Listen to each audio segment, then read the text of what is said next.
leaving off with just a little bit of celebration. Oh, the music ended. Then I guess I will start speaking. Hi, I'm Kim Thompson Pinder, and I'm the Extraordinary Word Ninja. And tonight I'm going to share my story with you about how 8 words derailed my destiny for 30 years. Now, how does every good story start? Oh yes, once upon a time, there was this little 4-year-old girl whose mother died of cancer. And yes, that little girl was me.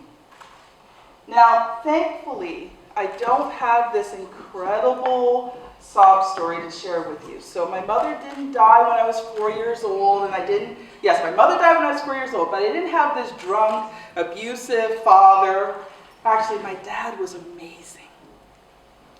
And when my mother died when I was 4 and my sister was 2, a lot of family, a lot of friends, a lot of people told my dad that he should give us up for adoption.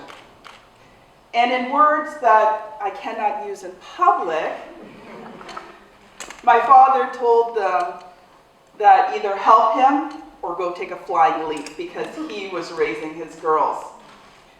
And as amazing as my dad was, and maybe sometime if I get to come back on this stage again, I'll share with you the stories of Captain Patience and his sidekick Gullible Girl, aka me and my dad. And how many times I tried Captain Patience, including the time we ran out of dishwashing powder and I filled the dishwasher with half a bottle of liquid detergent. Or maybe I'll share with you the time that a cat accidentally got into our house when my father wasn't home, and I came up with the brilliant idea to stink the thing out with garlic powder. Oh well, I digress, maybe another time. Losing my mother left this incredibly big hole in my heart. And in grade 2, I finally got a female teacher. And she was everything I wanted to be. She was a teacher, she was beautiful, she was smart. And the day I started in grade 2, she became my mom. Now, she didn't know that, but in my heart, she was my mom. And I'd go home and I'd dream of night, my dad marrying her, and she would take care of me. And I remember in grade 2, if you can't already tell, I've got an incredibly vivid imagination that started as a child. And in grade 2, I could finally write down all of those words that had been going through my head and all those stories. And I remember the first time that I wrote a story, and I took those pieces of paper and I brought them to my teacher. And she loved them. She thought they were amazing. Well, you know, that's all that this 7-year-old little heart needed. And every day I wrote and I wrote and I wrote, pages after pages after pages. And every day I was bringing them in to my teacher. And looking back on it, I overwhelmed the poor woman. I don't know how old she was, but she wasn't that old. I don't know if she was married, and I don't know if she had any kids. But I can probably guarantee you in the 70s, they did not have a course in teachers' college on how to deal with emotionally needy, grieving 7-year-old little girls. And so one day, she said the 8 words that changed my destiny. You're not a good writer. Please stop writing. And in that moment,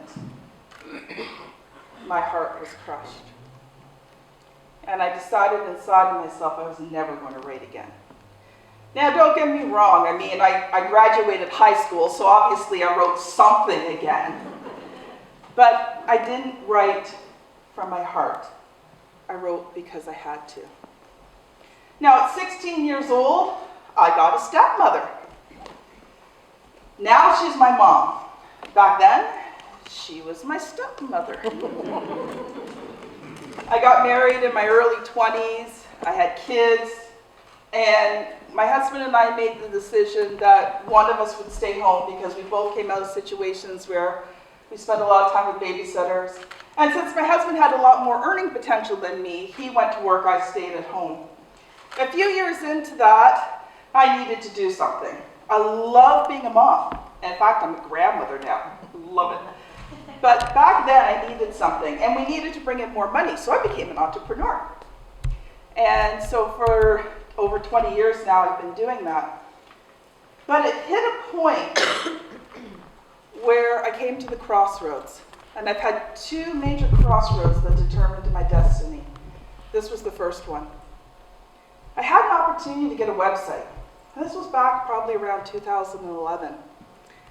And I was so excited. A website, this is cool, because back then they weren't as easy to make as they are now. And somebody was going to make me a website. And so he sent me all the information, and he said to me, oh, and by the way, you get a blog. I emailed back, what's a blog? And he emailed me back, you have to write. I don't remember what the rest of the email said. My words centered in on write. And those 8 words, you are not a good writer, please stop writing.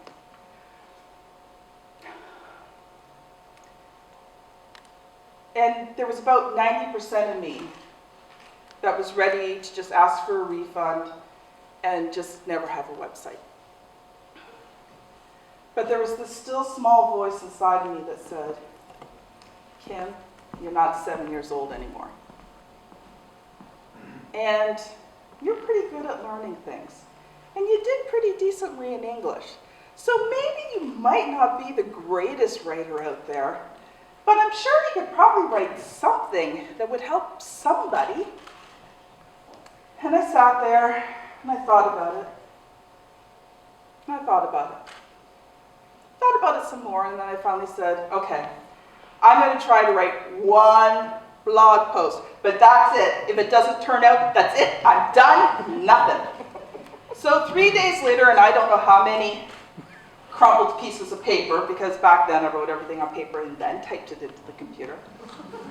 I had a 1-page blog post. And I put it on my site, and I had a few people read it. And guess what? They liked it. In fact, they kept telling me how much what I wrote was helping them in their business. And so that's all that heart needed. I started writing more and more blog posts. And about a year into it, the next crossroads came. Because I realized that I needed to write books. And I was like, okay, I'd gotten over my fear, I had forgiven my teacher, I was going to do this. I'm going to write a book. 6 months later, I'm still staring at a blank screen. And I'll never forget the day when I sat there staring at that screen, and the tears were rolling down my eyes. And I said, that's it. I'm not doing this anymore. I can't do this. I can't keep doing this. I was thinking it day and night, and I could not write a single word. And even now, I can still feel those feelings I felt back then. And I remember sitting there, and I whispered up a prayer. I said, God, I can't do this. I need help. And all of a sudden, still small voice said, well, why don't you just write down all the ideas you have?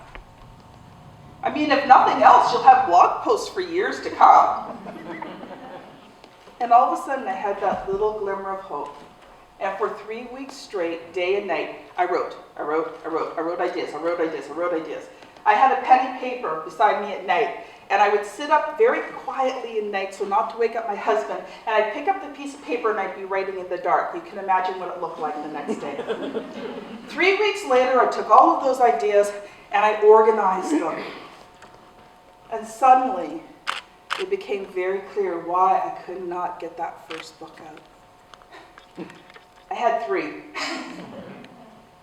And that revelation was what I needed to get started. And actually, in the course of the next year, I published 3 books. And from there, in 2015, my son was getting married. I needed money. And so I started ghostwriting, and RTI Publishing was formed. But I want to leave you guys with something tonight. Whether it was yesterday, whether it was when you were a child, we've all had words that were spoken over us. Now, some of those words were positive, but for many of you, those words were negative, and they've held you back from your destiny. And I'm here to tell you today, it's time to let those words go. Because even if those words were spoken yesterday, you're not the same person. And you can make the choice to let those words go and to continue to move forward. Because words have power, and the only power they have is the power that you give them. So I want to encourage you as I close tonight that if you feel those words in your heart, it's about time you look at them and say, shut up, I'm not listening to you anymore. And go forward. Do something. Do something you've been wanting to do. It's your time, and the only time is now.